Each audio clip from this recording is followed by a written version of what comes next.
Akhir-akhir ini gue liat-liat isu tentang kesehatan mental setidaknya di internet itu sedang cukup naik. Akan tetapi masih banyak banget orang yang takut ke psikolog. Dan di sini gue akan membedah kenapa orang itu bisa takut ke psikolog dan kapan waktu yang tepat untuk kita pergi ke psikolog. Halo semuanya, balik lagi bareng gue Darren Siofistan atau kalian kenal gue sebagai Volmos. Dan di video kali ini gue akan berbicara bukan sebagai gamer karena biasanya gue lumayan sering main game, tapi di sini gue akan berbicara sebagai orang yang pernah kuliah di jurusan psikologi. Jadi sedikit banyak gue bisa lah nge-cover topik-topik terkait dengan psikologi seperti ini. Yang gue lihat kebanyakan orang yang takut untuk ke psikolog adalah orang-orang yang sebenarnya nggak punya gambaran sama sekali tentang psikolog itu seperti apa. Bagaimana cara kerja psikolog, ya mereka benar-benar gak punya gambaran. Dan sebenarnya gue bisa bilang kalau misalkan ketakutan mereka itu karena ketidaktahuan. Dan gue bisa bilang ketakutan mereka itu sebenarnya karena ketidaktahuan tentang apa yang akan dilakukan ketika sesi konseling nanti. Padahal sebenarnya lo ke psikolog sebenarnya tuh cuma tinggal bawa badan aja gitu. Padahal sebenarnya sesi konseling ke psikolog ataupun ke psikiater itu kayak lu ngobrol sama dokter membahas tentang kesehatan. Cuma bedanya kalau ke psikolog ataupun psikiater, ya pembahasannya adalah tentang kesehatan mental. Jadi nantinya akan ditanya-tanya, lu ngobrol, digali lebih dalam, dan ujung-ujungnya ya lu akan bisa cerita secara leluasa, apalagi kalau misalkan lu ketemu psikolog ataupun psikiater yang cocok sama lu. Karena balik lagi, namanya individu, kan ini kita ngomongnya human interactions.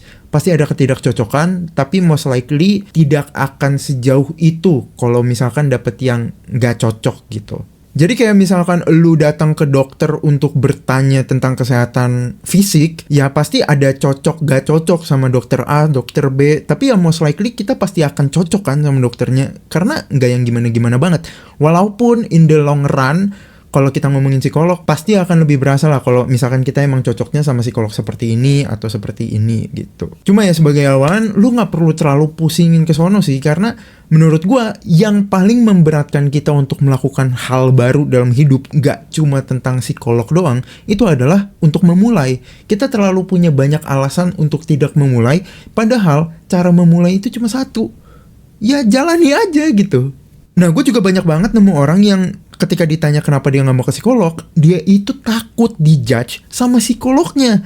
Padahal ya psikolog kan sudah di-train untuk tidak ngejudge orang sama sekali. Kita bahkan tidak boleh ngejudge prinsip hidup orang lain walaupun itu misalkan berbeda dengan pandangan hidup kita, selama itu tidak membahayakan atau merugikan orang lain gitu. Jadi semakin lu tahu dan paham tentang seperti apa psikolog, sepertinya hal-hal seperti ini itu tidak akan terpikirkan. Dan ada juga beberapa orang yang gue lihat itu mereka ngerasa kalau misalkan mereka itu punya masalah yang remeh, jadinya mereka takut kalau misalkan psikolog atau psikiater itu ngejudge mereka. Padahal tidak ada masalah yang remeh. Kalau lu sampai pernah kepikiran untuk cerita ke orang, ya berarti masalah itu kan udah menjadi sebuah concern atau sebuah masalah yang perlu lu pikirkan. Sebuah masalah yang perlu dipikirkan adalah sebuah masalah. Jadi tidak ada skala, oh ini masalah remeh, oh ini masalah berat. Ya itu tidak menjadi relevan. Dan kalaupun masalah lu itu dalam tanda kutip remeh, itu bukan berarti kita mendiskreditkan masalah lu, kan enggak juga. Yang namanya masalah itu pasti ada solusi, pasti bisa teratasi. Walaupun tidak semua masalah itu punya jalan solusi yang langsung ketembak ketemu di awal gitu, ya enggak juga. Cuma yang gue pengen sampaikan adalah walaupun terkesan remeh, belum tentu masalah itu beneran remeh ketika lu gali ke psikolog. Karena bisa aja lu ngerasa, oh ini masalah remeh, tapi ternyata ketika digali lebih dalam ternyata lu punya trauma di masa kecil atau semacamnya. Itu lumayan banyak sih kasusnya. Kita tuh harus paham kalau misalkan ke psikolog, psikiater, atau bahkan ke konselor, itu punya tujuan objektif. Objektifnya adalah untuk membantu pasien ataupun klien untuk bisa mencapai tujuan konselingnya. Contohnya, tujuan konseling gue adalah gue pengen punya pikiran yang lebih tenang karena selama ini gue overthinking. Jadi psikolog atau psikiater ataupun konselor itu akan mencari cara bagaimana bisa menemukan cara yang tepat, cara yang cocok untuk kita implementasikan agar kita bisa punya pikiran yang lebih ringan, tidak overthinking lagi. Mungkin akan disarankan seperti meditasi, journaling, atau mindful dengan apa yang kita pikirkan, banyak macam. Tapi gue paham, banyak banget orang yang menjadi takut ke psikolog ataupun psikiater karena persepsi dari orang pergi ke psikolog atau ke psikiater itu adalah orang yang punya penyakit mental, orang gila atau ODGJ, orang dengan gangguan kejiwaan gitu. Yang kayak gitu-gitu memang ada, akan tetapi kita harus paham nih, kalau misalkan kita punya gangguan kejiwaan, ya udah, itu orang nggak paham kalau misalkan kita batuk, kita pilek, ya udah, nggak ada salahnya dengan hal itu, dan itu normal, itu sesuatu yang tidak perlu menjadi aib dan tidak perlu kita hakimi orang yang punya penyakit mental seperti itu atau kita kasihani. Kayak misalkan lu lihat ada orang pilek, emang perlu ya dikasihani? Ya oke, kita mengasihi orang lain.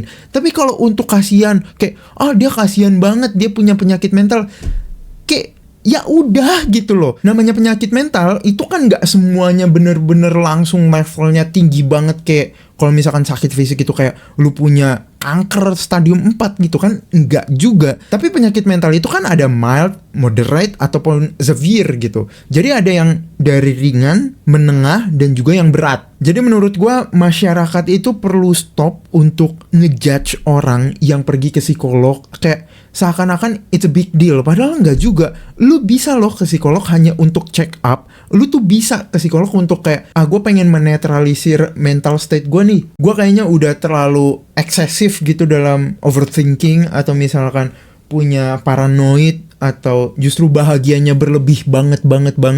Menurut gue untuk lu netralisir dan lu pergi ke psikolog itu nggak ada salahnya. Jadi pertanyaannya adalah kapan kita harus pergi ke psikolog?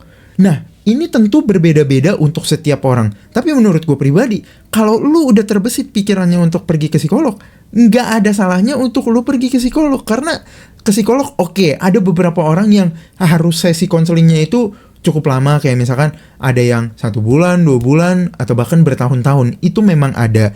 Tapi untuk sekedar check up, untuk 1 kali aja, itu juga nggak masalah gitu. Lu nggak harus yang kayak, gue mau komit langsung 1 tahun ke psikolog. Ya nggak harus, lu bisa coba dulu, lu tes dulu apakah lu cocok dengan psikolog atau psikiaternya, itu kan juga bisa. Jadi menurut gua, coba dikurang-kurangi persepsi kita yang negatif terhadap orang yang pergi ke psikolog seakan-akan dia punya problem hidup yang berat banget gitu. Dan kalaupun iya, ya udah gitu loh. Kita kan nggak perlu yang gimana-gimana banget, karena kalaupun kita mengasihani dia, itu kan bukan berarti problem dia bakalan hilang. Daripada kita ngejudge orang, menurut gue, ya udah biarin aja orang lain menjadi dirinya sendiri, menjadi orang lain, dan kita menjadi orang lain di hidup mereka gitu. Gak usah ikut campur. Karena gue lihat cukup banyak orang yang ikut campur. Mengasihani seseorang itu gak apa-apa sebenarnya. Cuma pada taraf tertentu, kalau lu terlalu banyak mengasihani seseorang, kayaknya ada yang salah deh sama lu. Cuma ya balik lagi, orang beda-beda. Gue juga gak akan ngejudge siapa-siapa. Dan kalau misalkan emang lu butuh ke psikolog, atau lu ngerasa butuh setidaknya konseling dengan orang yang profesional, itu bisa dimulai dengan lu mungkin kalau lu gak ada budgetnya, coba aja ke puskesmas dulu. Mungkin nanti akan di-refer ke psikiater atau semacamnya kalau misalkan emang dibutuhkan. Dan setahu gue di puskesmas itu kita bisa menggunakan BPJS untuk isu kesehatan mental seperti ini.